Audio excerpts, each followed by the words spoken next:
नमस्कार मंडळी. Cooking with सारिकामध्ये तुमचं मनापासून स्वागत आहे.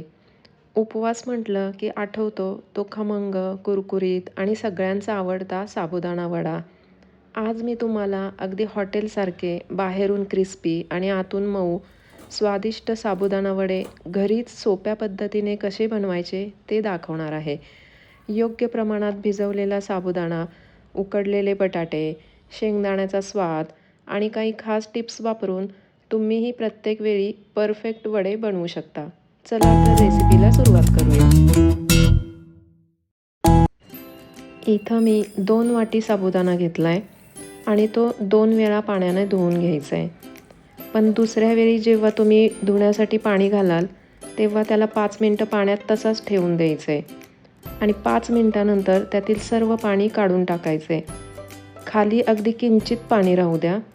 साबुदाणा भिजवताना अजिबात पाणी घालू नका. फक्त वरून हातानं थोडंसं पाणी साबुदाण्यावर शिंपडा. जर तुम्ही जास्त पाणी घातलं तर तुमचा साबुदाणा वडा जास्त तेल पिणार हे लक्षात ठेवा. आणि आता याला 2 तास भिजण्यासाठी बाजूला ठेवून देऊयात. तोपर्यंत आपण एक इन्स्टंट चटणी बघूयात. त्यासाठी इथं मी एक काकडी घेतली आहे. त्याची साल काढून त्याला किसून घेऊयात. आणि आता आपल्याला घट्ट दही लागेल. त्यातच चवीनुसार मीठ, थोडीशी साखर, जिरे पावडर आणि दाण्याचं कूट टाकून मिक्स करून घेऊ.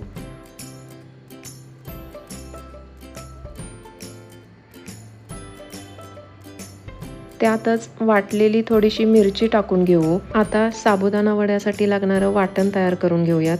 त्यासाठी मिक्सरच्या भांड्यात 4 ते 5 हिरव्या मिरच्या आणि आलं याचं वाटण करून घेतलं आहे. तुम्ही बघू शकता खूप छान फुलला आहे आपला साबुदाणा. सगळ्यात महत्त्वाचं सिक्रेट म्हणजे तुम्ही साबुदाणा कसं भिजवता त्यावर बरंच काही अवलंबून असतं. तुम्ही दाबून बघितला तर अगदी मऊ भिजला आहे. इथं मी 6 मीडियम आकाराचे बटाटे शिजवून घेतलेत. 1 वाटी साबुदाण्यासाठी मीडियम आकाराचे 3 बटाटे तुम्ही वापरू शकता. बटाटे आपण आता किसून घेऊयात. साबुदाणा वडे तयार करताना तुम्ही बटाटे किती वापरता यावर पण तुमचा वडा अवलंबून आहे.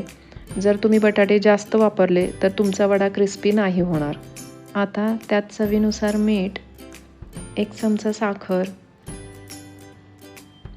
मिरची आल्याचं वाटण आणि भिजवलेला साबुदाणा टाकून त्याला चांगलं मिक्स करून घेतलं आहे.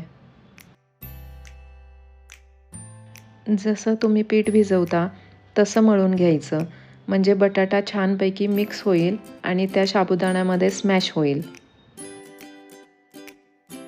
आता त्यात मी जाडसर वाटून घेतलेलं दाण्याचं कूट टाकून त्याला सुद्धा छान मिक्स करून घेतलं आहे. अशा प्रकारे आपलं साबुदाणा वड्याचं पीठ तयार आहे. हाताला थोडंसं तेल किंवा तूप लावून घेऊयात आणि वड्यांना शेप देऊन घेऊयात. वडे बनवताना मीडियम साईजचेच बनवायचे, म्हणजे ते व्यवस्थित तळले जातील.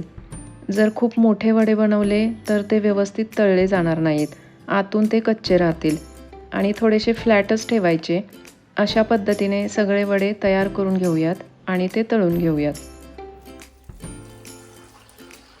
तेल गरम करून घेऊयात. तेल गरम झालं की गॅस मीडियम करून वडे तेलात सोडू. त्याला सारखं हलवायचं नाही. एकदा सेट झाला की त्याला पलटवून घेऊयात आणि दोन्ही बाजूने ब्राऊन कलर येईपर्यंत तळून घेऊयात. जेव्हा तुमचा वडा तेलात वर येईल तेव्हा समजून जा की तुमचा वडा बाहेर काढण्यासाठी तयार आहे. वडा आतून छानपैकी शिजला गेला आहे.